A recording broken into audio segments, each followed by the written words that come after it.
Donasi dakwah Yufid. Yuk berikan amal jariah terbaik Anda untuk dakwah dan pendidikan Islam.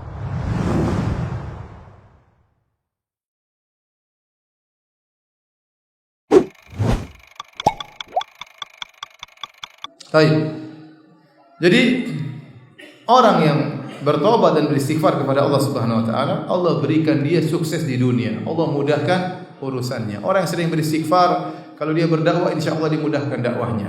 Kalau dia seorang pedagang insyaallah dimudahkan dagangnya ya. Kalau dia berniat menjalankan sunnah insyaallah dimudahkan menjalankan sunnahnya. Sampai saya bercanda kepada sebagian teman, ente selalu gagal poligami karena banyak maksiat, kurang istighfar.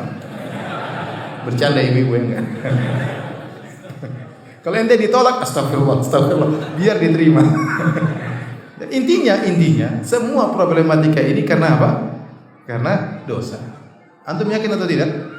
Yakin, sudah, itu karena dosa. Ma asabaka min sayyi'atin fa min nafsik. Apapun keburukan yang menimpamu karena kesalahanmu. Baik, ini di dunia Allah berikan ketenangan, Allah berikan solusi. Terlebih lagi di akhirat. Terlebih lagi di akhirat.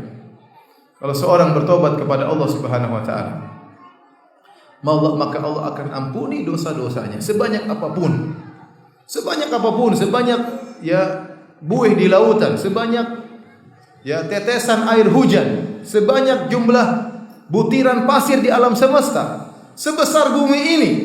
Kalau kamu bertobat, Allah akan ampuni dosa-dosamu. Mudah bagi Allah. Tidak ada dosa sebesar apapun di hadapan Allah jika seorang bertobat. Karena Allah Ghaffar, Allah Maha Pengampun. Allah Ghafur, Allah Ghafir. Sebanyak apapun dosa dilakukan, kalau dia bertobat diterima oleh Allah. Berulang-ulang 1000 kali dia lakukan, Allah akan ampuni. Ya. Karena Allah Maha Pengampun dengan cara dia bertobat. Makanya taubat ini adalah ibadah mungkin sangat dibenci oleh iblis. Kenapa iblis? Bayangkan kalau ada iblis ya, iblis menggoda seorang. Orang ini mungkin sudah bermaksiat 80 tahun mungkin. Dari sejak lahir maksiat. maksiat 80 tahun. Iblis sudah sangka ini jadi teman saya nanti di neraka. Oh, 80 tahun maksiat. Syirik, musyrik, bunuh orang semuanya. Begitu umur 81 dia bertobat. Gagal enggak iblis? Gimana enggak nyikir? Kurang ajar nih orang. Di ujung-ujungnya malah bertobat. Allah ampuni seluruh apa? Dosa-dosanya. Ya. Dia didapatkan husnul khatimah. Ya. Anugerah dari Allah Subhanahu wa taala. Makanya di antara keistimewaan taubat, seorang kalau bertobat dosanya diampuni sebesar apapun, sebanyak apapun, ya.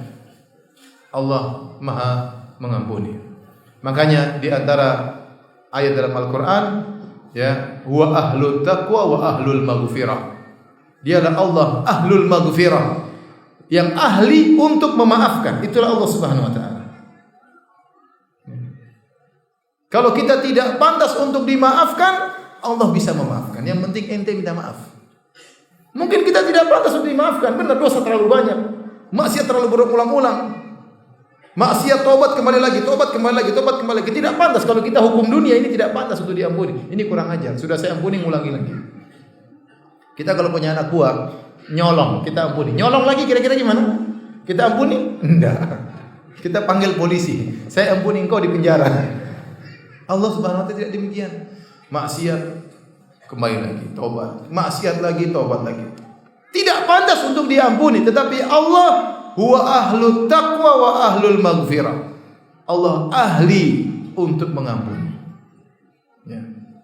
Makanya seorang penyair pernah berkata, in azumat dzunubi kasratan wa laqad alimtu bi anna afwaka a'zamu. Ya Allah, meskipun aku tahu dosaku begitu banyak, tapi saya tahu ampunanmu lebih banyak daripada dosa-dosaku.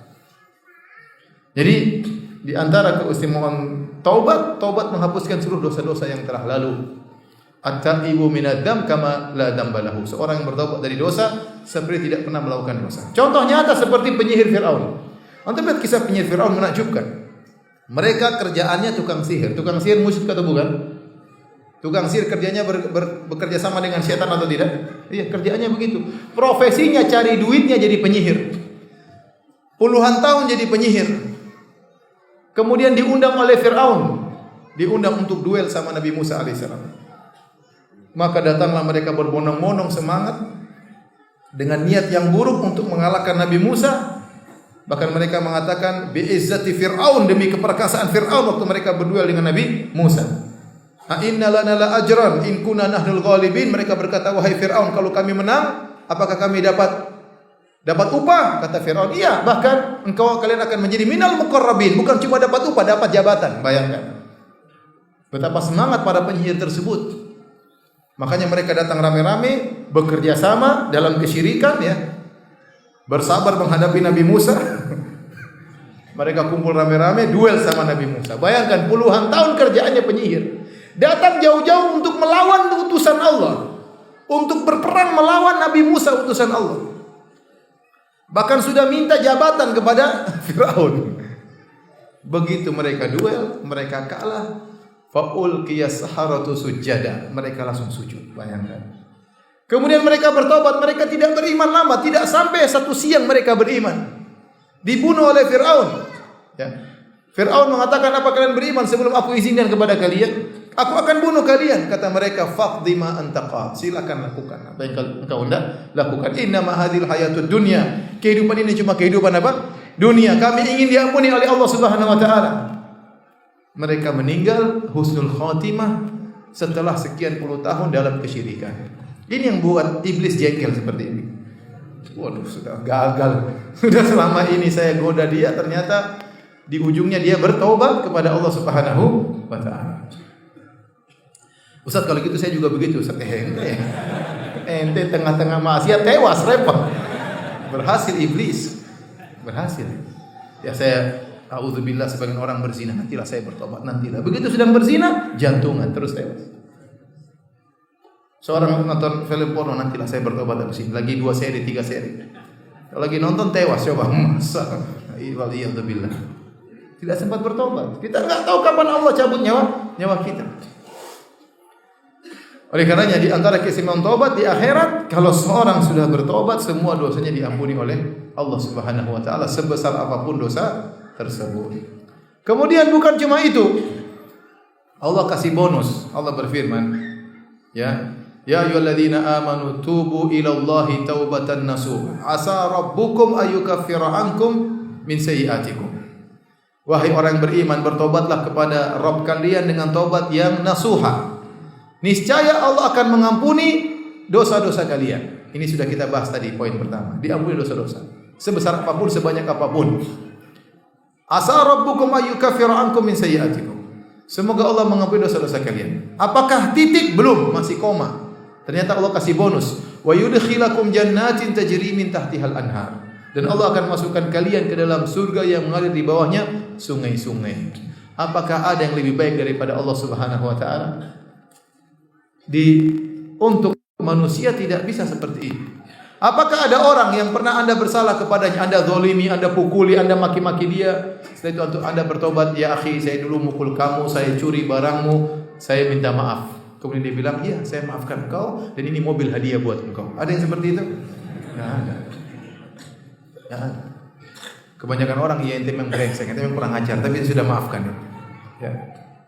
Allah, tatkala Anda bermaksiat kepada Allah, durhaka kepada Allah, setelah Allah berikan berbagai macam nikmat kepada Anda, nikmat pandangan, nikmat kesehatan, nikmat berbicara, nikmat pernikahan, nikmat istri, nikmat anak, nikmat berbagai macam kenikmatan, Anda bermaksiat, membangkang perintahnya, durhaka atas perintahnya, kemudian Anda kembali kepada Allah, Allah ampuni segala kesalahan tersebut tanpa mencela Anda, tanpa memaki Anda. Dan tidak perlu dilihat oleh banyak orang, Anda sendirian. Anda silakan bermunajat kepada Allah. Sungguh maha indah Allah Subhanahu wa taala. Sungguh maha baik Allah Subhanahu wa taala. Kita kalau minta maaf sama orang, betapa banyak pertanyaan kepada saya, Ustaz, saya minta maaf, orangnya tidak memaafkan saya. Padahal kesalahannya sepele. Itu pun dia tidak memaafkan. Dia bilang, saya tidak maafkan kau. Saya tuntut hari kiamat nanti. Gimana Ustaz? Betapa banyak saya ditanya demikian, menunjukkan manusia susah memaafkan. Itu tidak.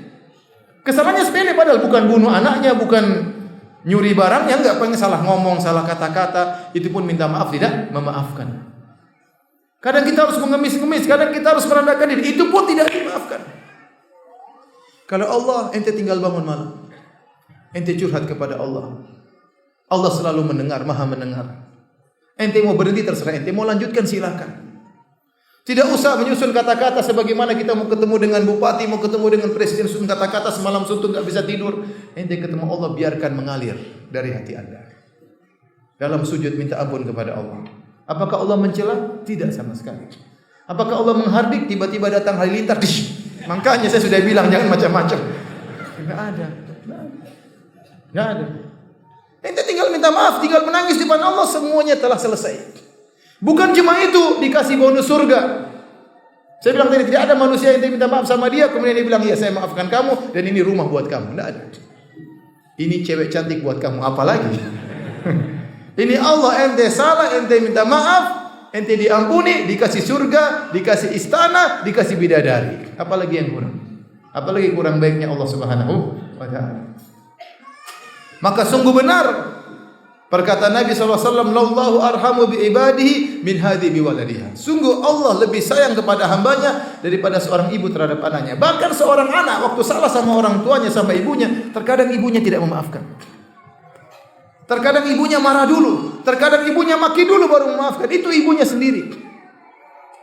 Allah tidak pernah begitu. Allah tidak pernah begitu. Biar Anda tahu bahwasanya Anda memiliki Tuhan yang sangat sayang kepada Anda. Jadi orang kalau bertobat kepada Allah di akhirat, diampuni dosa-dosanya, bahkan dikasih bonus surga oleh Allah Subhanahu wa taala. Bahkan ditinggikan derajatnya. Maka dalam ayat kata Allah Subhanahu wa taala, ya illa man tab. Coba Allah bercerita tentang orang pelaku dosa besar. Kata Allah, walladzina la yad'una ma'allahi ilahan akhar. Wa la yaqtulun nafsa allati harramallahu illa bil haqq wa la yaznun. Ini 3 dosa paling besar. Dan orang-orang yang tidak berbuat kesyirikan, dan orang-orang tidak membunuh orang lain, dan orang-orang tidak berzina. Wa may yaf'al dzalika yalqa athama. Barang siapa melakukan dosa ini, syirik kepada Allah, berzina, membunuh orang, yalqa athama, dia akan mendapatkan dosanya pada hari kiamat. Yudha'af lahul adzabu yaumal qiyamah. Maka pada hari kiamat dia akan dilipat gandakan dosanya. Siksaannya akan dilipat gandakan. Dikekalkan dalam neraka jahanam. Setelah itu Allah mengatakan illa man taba, kecuali orang yang bertobat, wa amana wa amila amalan salihan. Kemudian dia beriman dan beramal saleh. Kata Allah, faulaika yubaddilullahu sayyi'atihim hasanat. Mereka ini dosa-dosanya dirubah menjadi kebaikan. Bayangkan, maksiatnya dirubah jadi pahala. Apa yang lebih indah daripada ini? Apalagi yang lebih baik daripada ini? Maka kalau Anda ingin sukses dunia maupun di akhirat, perbanyak bertobat kepada Allah Subhanahu wa taala. Maka saya ingatkan para hadirin, ya, kita diajarkan oleh Nabi SAW istighfar di pagi hari, petang hari. Anda boleh istighfar 100 kali di pagi hari, istighfar 100 kali di petang hari. Anda bisa baca doa sayyidul istighfar di pagi hari dan petang hari. Habis salat kita istighfar, astaghfirullah, astaghfirullah, astaghfirullah. Habis salat malam, wabil ashari hum yastaghfirun. Dan di waktu sahur mereka beristighfar. Itu kebiasaan orang-orang soleh, selalu banyak istighfar kepada Allah Subhanahu wa taala.